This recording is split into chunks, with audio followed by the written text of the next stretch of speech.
Hello বন্ধুরা, finally তাণ্ডব দেখলাম। যদিও এখানে রিলিজ হয়নি, কিন্তু আমি তাণ্ডব তাও দেখলাম। এত ভালো মুভির ক্লাইম্যাক্সটা আমি মাঝে মধ্যেই আসছে ইউটিউবে, তো দেখতে বাধ্য হলাম। তো আমার কীরকম লাগলো মুভিটা সেটা নিয়ে কথা বলি। তার আগে মুভির স্টোরিটা একটু করে বলি। মুভির স্টোরিটা হচ্ছে আমরা ফার্স্ট সিনেই দেখি সেই মাঙ্কি মাস্কওয়ালা কিছু ছেলে একটা যে নিউজ চ্যানেল আছে, নিউজ চ্যানেল কবজা করে, যেখানে একটা মন্ত্রীর ইন্টারভিউ চলছিল।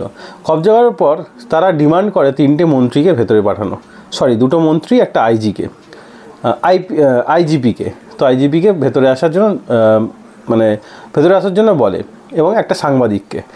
তো 4জনে মিলে ভেতরে যায়। ভেতরে গিয়ে সে একটা গল্প বলতে শুরু করে তার নিজের লাইফে, যে সে একটা মেয়েকে ভালোবাসতো, কিন্তু মেয়েটার বাড়ির লোক তাকে বিয়ে দিতে চাইছিল, এবং ছেলেটা কিছু করতো না, বেকার। তো ছেলেটা 2 মাসের সময় নিল, যে 2 মাসের মধ্যে সে একটা চাকরি জোগাড় করবেই। তো সে চলে এলো বড় শহরে চাকরির খোঁজ করতে লাগলো। তার চাকরিটা হলো, কিন্তু সেই চাকরিটা অন্য কাউকে টাকা নিয়ে দিয়ে দিল। তো ফাইনালি সে বেকারই ছিল, কিন্তু সে রাত্রেবেলা গাড়ি চালাতো, ডেলিভারি করতো। তো তার বিয়ে ঠিক হওয়ার পর সে শহরে আসতে যায়। সেই সময় তাকে অ্যারেস্ট করে নেওয়া হয়। অ্যারেস্ট করে এমন একটা সেলে রাখা হয়, তাকে জোর করে হ্যারিস বলে একজনের তার খুনের যে মামলা তার উপর চাপিয়ে দেওয়া হয়। তাকে বাধ্য করে যে স্বীকার করতে, কিন্তু সে কিছুতেই স্বীকার করে না। তো ফাইনালি সে সেখান থেকে সবাইকে মেরে সেই জেলটা প্রায় শেষ করে দিয়ে সেখান থেকে সে বেরিয়ে আসে।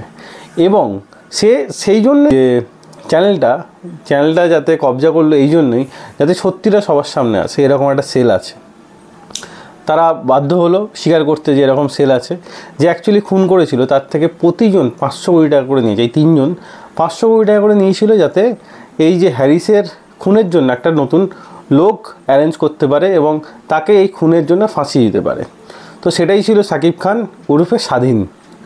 তো এই গল্পটা হওয়ার পর ফাইনালি সবাইকে অ্যারেস্ট করে স্বাধীনও নিজেকে সারেন্ডার করলো। কিন্তু সেখান থেকে স্বাধীনের লোকজন মাঙ্কিপাড়া মাস্ক এসে স্বাধীনকে নিয়ে চলে গেল।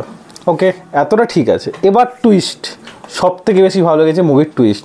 হ্যাঁ, লাস্টে তো আমরা আফরান নিশোকে দেখলাম, সুরঙ্গের আফরান নিশো, যে বলল যে তারা একটা ব্যাংক রবারি করলো। যেই সময় এই ঘটনাগুলো ঘটছিল স্টুডিওর মধ্যে, তারা সেই সময় অন্য একটা টিম ব্যাংক রবারি করলো। ঠিক আছে, এখানে সুরঙ্গের আফরান নিশো এলো। আফরান নিশো বললো যে এই যে টাকাগুলো ছিল সব, যেগুলো চুরি হয়ে গেছে, সেগুলো সব আমার, যেহেতু আমি আগে ব্যাংকের চুরির প্ল্যান করেছিলাম। যাই হোক, ঠিক আছে, এটা এতটা ঠিক আছে। এরপর দেখানো হলো যে অ্যাকচুয়াল শাকিব খান স্বাধীন, কিন্তু শাকিব খান নয়, স্বাধীন অন্য কেউ, কারোর প্রতিশোধ সে নিয়ে গেল। এবং সে একটা বড় ক্রিমিনাল, যাকে অনেক দেশই ধরতে চাইছে, কিন্তু কেউই ধরতে পারছে না। এই লাস্টের টুইস্টটা মাথা ঘুরিয়ে দেওয়ার মতো টুইস্ট। আর গল্পটা সত্যিই খুবই সুন্দর, আর সবার অভিনয় জাস্ট ফাটাফাটি। আমার তো দারুণ লেগেছে।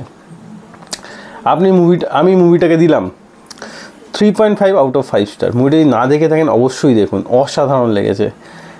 কাস্ট থেকে শুরু করে যে ড্রেসিং, সিনেমাটোগ্রাফি, সব কিছু খুব সুন্দর। আর স্টোরির লাস্টের টুইস্টটা মাথা ঘুরিয়ে দেওয়ার মতো।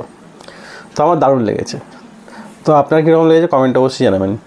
তো ভিডিওটা ভালো লাগলে ভিডিওটা লাইক করে শেয়ার অবশ্যই করে দেবেন। তাই এতটাই। ভিডিও ভালো লাগলে একটা লাইক অবশ্যই করবেন। এরকম আরও ভিডিও পেতে চ্যানেলে সাবস্ক্রাইব করে পাশে থাকা বেল আইকনটি অবশ্যই বাজিয়ে দেবেন। দেখা হচ্ছে পরের ভিডিওতে। তখন ভালো থাকুন, সুস্থ থাকুন। ভিডিও দেখার জন্য ধন্যবাদ। বাই।